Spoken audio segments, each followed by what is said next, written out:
2.5 वर्षात काही कारकीर्द होती तेव्हाही खून पडले.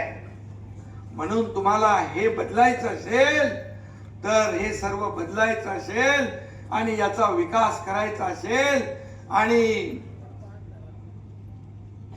गुंडशाही मुक्त मोहळ करायचा असेल तर धनुष्य बाणाशिवाय पर्याय नाही.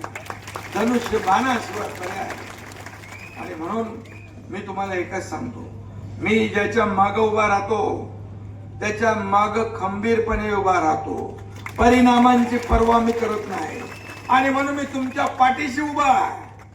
सिद्धीताई आपली छोटी बहीण आहे आणि म्हणून ती काम करेल.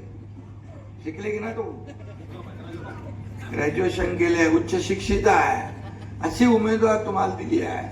आणि म्हणून सगळे जे एकत्र सगळं पॅनल, हे पॅनल सगळं निवडून आणा तुम्ही आणि खऱ्या अर्थाने या ठिकाणी लोकांचं राज्य, या ठिकाणी निर्भयपणे सगळ्यांना वागता आलं पाहिजे. विकासाचं राज्य आपल्याला आणायचं असेल तर 2 तारखेला काही विचार करू नका. जात पात धर्म बाजूला ठेवा, फक्त धनुष्यबाण लक्षात ठेवा. धनुष्यबाणाचं बटन दाबा आणि जेवढे आपले उमेदवार आहेत आणि नगराध्यक्ष या सगळ्यांना विजयी करा आणि विजयाचा आनंदोत्सव साजरा करायला हा एकनाथ शिंदे पण 3 तारखेला